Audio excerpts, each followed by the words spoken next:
देखो जो next topic आ रहा है हमारे पास वो है वैद्युत क्षेत्र। एक्चुअली किसी भी इलेक्ट्रिक इफेक्ट्स को रिप्रेजेंट करने के तीन तरीके होते हैं। पहला तरीका होता है ग्राफ के थ्रू रिप्रेजेंट कर लो, यानी कि वैद्युत बल रेखाएं खींच लो। वो हम पिछले टर्न पे पढ़ चुके हैं, ठीक है ना, कि अगर किसी मैग्नेट के चारों तरफ इफेक्ट है कोई, तो चुंबकीय बल रेखाएं खींच लेते हैं, और ऐसे ही आवेश के चारों ओर कोई इफेक्ट है तो उसको दिखाने के लिए हम वैद्युत बल रेखाएं खींच लेते हैं। प्लस चार्ज से कैसी होती, माइनस चार्ज से कैसी होती, ये सब देख लिया हमने। एक सदिश विधि होती है कि मतलब हम कोई सदिश क्वांटिटी, वेक्टर क्वांटिटी मान लेंगे, उसके रेस्पेक्ट में रिप्रेजेंट करेंगे, तो वो वैद्युत क्षेत्र की तीव्रता होती है, जो हमारा टॉपिक है आज का, ठीक है। और तीसरा तरीका होता है अदिश विधि, जिसमें कि हम वैद्युत विभव को पढ़ते हैं। इसमें ये होता है दिशा का यूज होता है, तो दिशा का यूज करने से कैलकुलेशंस थोड़ी सी मुश्किल हो जाती हैं, क्योंकि डायरेक्शन के हिसाब से फिर परिणामी वगैरह निकालना पड़ता है। लेकिन वैद्युत विभव में क्या होता है कि चूंकि ये अदिश राशि है, इसलिए अगर ये प्लस माइनस है तो सीधे जुड़ जाती है, सॉरी सीधे घट जाएगी, प्लस प्लस है तो एड अप हो जाएगी। मतलब दिशाओं का ध्यान नहीं रखना पड़ता, कहीं पर ये आसान पड़ता है, कहीं पर ये आसान पड़ता है। लेकिन ऐसा नहीं है कि हम किसी एक को पढ़ लें तो दूसरे को नहीं पढ़ना पड़ेगा, पढ़ना तुम्हें तीनों को पड़ेगा। तो आज की डेट में हम पढ़ रहे हैं वैद्युत क्षेत्र और वैद्युत क्षेत्र की तीव्रता, ये चीज देखेंगे। तो वैद्युत क्षेत्र तो यह है कि किसी वैद्युत आवेश के चारों ओर का वह क्षेत्र जिसमें कोई अन्य आवेश आकर्षण अथवा प्रतिकर्षण के बल का अनुभव करता है, वैद्युत क्षेत्र कहलाता है। जैसे चुंबकीय क्षेत्र है, बिल्कुल सेम उसी तरह से वैद्युत क्षेत्र है। यहां पर अगर मान लिया सपोज करो नॉर्थ साउथ रखा है, तो अगर मैं इसे छुपा लूं तो यहाँ पे कैसे पता करोगे कि चुंबकीय क्षेत्र लगा हुआ है या नहीं लगा हुआ है? तो जाहिर सी बात है, यहाँ पे लोहे की चीज कोई रखोगे और वो अट्रैक्ट हो रही होगी, भाग रही होगी कहीं पे, तो इसका मतलब चुंबकीय क्षेत्र है।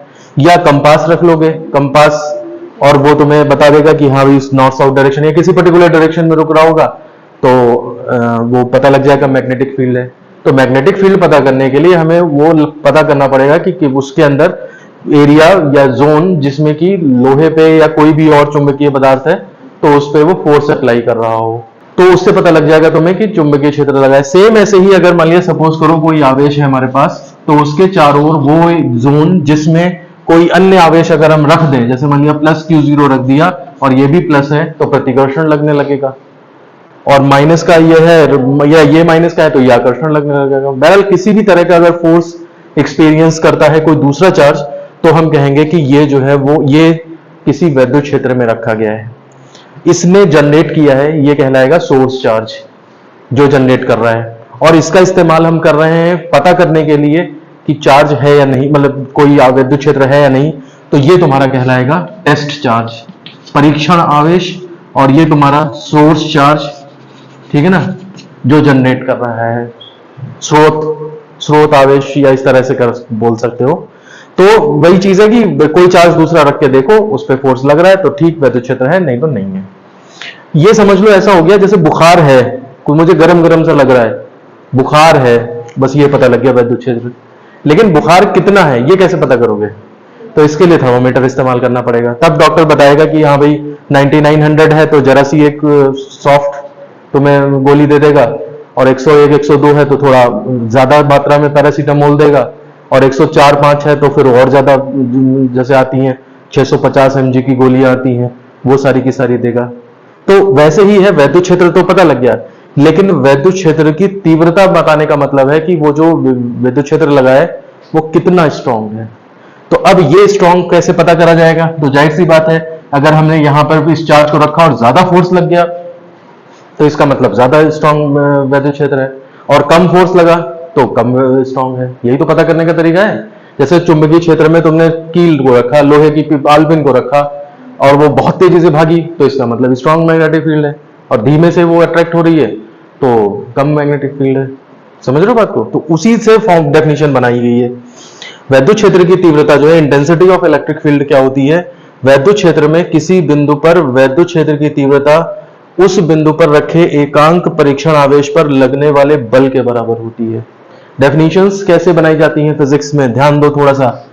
ये तुम्हारा सोर्स चार्ज है, ठीक है ना, जो जनरेट कर रहा है।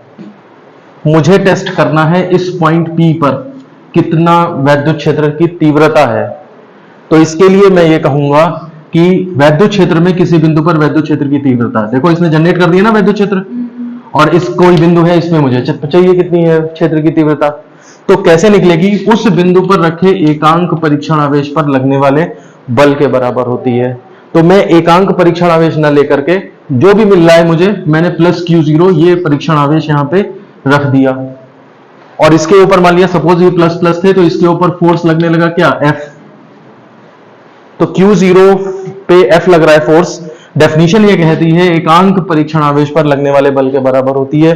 तो अगर Q0 रखने पर F फोर्स लग रहा है, तो एकांक रखने पर कितना लग रहा होगा? F upon Q0।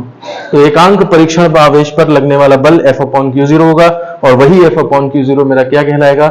Intensity of electric field, यानी कि वैद्युत क्षेत्र की तीव्रता। समझ आ रही बात? एकांक इसलिए क्योंकि सबके लिए बराबर रहे। जब हम कंपैरिजन करेंगे तो बिल्कुल बराबर रख करेंगे। जैसे मान लीजिए सपोज एक काम को करने के लिए मैंने किसी दिन तो 5 आदमी लगा दिए, और एक दिन केवल एक ही आदमी लगा रहा हूं, और फिर उसके बाद मैं कह रहा हूं कि उस दिन तो जल्दी हो गया था, आज धीमी कैसे हो गया? तो ये तो मेरा तरीका ही गलत है। समझ रहे हो? एक आदमी उस दिन भी लगाता, मैं एक आदमी आज भी लगाता, और तब ये आदमी वाला जल्दी कर लेता, वो देर में कर पाता, तो मैं कहता हाँ भाई ये आदमी अच्छा काम करने वाला है।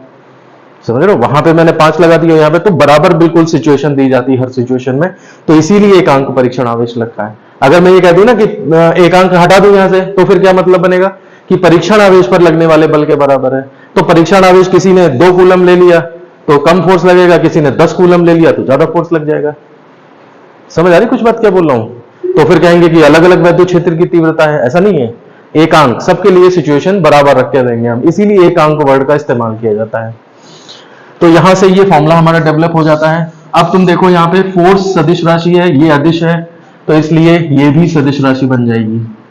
सदिश में किसी अदिश का गुणा करें, सदिश ही आता है, वेक्टर एनालिसिस में बताया जाता है ये। तो इसलिए हमारा एक पॉइंट ये बनता है कि ये है हमारी कौन सी राशि है? सदिश राशि है।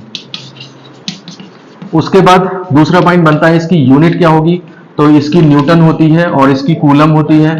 तो न्यूटन पर कूलम या फिर न्यूटन सी कूलम -1, ऐसा ही सिस्टम कहता है, इस तरह से लिखा जाता है। लेकिन पुराने सिस्टम में न्यूटन और ऑब्लिक कूलम लगा के भी लिख देते हैं, तो कोई गलत नहीं मानते हैं। उसके बाद इसका विमा अगर बताई नहीं हो, डायमेंशन, तो विमा बताने के लिए देखो यहां पर देखना तुम, इलेक्ट्रोस्टैटिक्स में विमाएं थोड़ी सी लंबी चौड़ी निकलती हैं, क्योंकि एमएलटी तो होता ही है पुराना, और नया तुम्हारा एम्पियर और ये सब और घुस जाते हैं जाके। तो इसलिए थोड़ा सा तो इसमें देखना तुम, तो विमा निकालने के लिए क्या तरीका इस्तेमाल करोगे? फोर्स का MLT -2 हो जाएगा, और आवेश का Q = 8 × T, है ना, AT, इस तरह से। अब ये देखो यहाँ पर ये इज इक्वल टू कितना हो जाएगा? ML तो वैसे ही रहे, T -3 A -1, ये इस तरह से 4 टर्म आने लगते हैं। तो कोई दिक्कत नहीं है, जो तरीका है वही इस्तेमाल करते जाओ, और किसी भी चीज की बीमा जो है तुम यहाँ पे निकाल सकते हो। अच्छा, सदिश राशि है तो दिशा क्या होगी?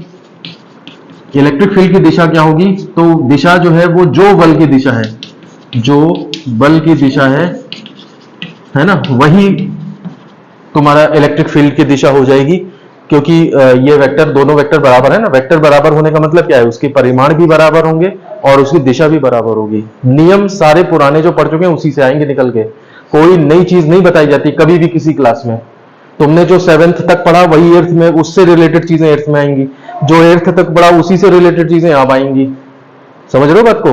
तो इसलिए पुराना, जब भी कभी दिक्कत आए कोई चीज समझने में, पुरानी किसी किताबें रखी हो तो उनको पढ़ लेना, नहीं तो पास पड़ोस में कोई बच्चा हो उससे किताब मांग के जो है वो इसको स्टडी कर लो, वो सबसे बेस्ट तरीका है।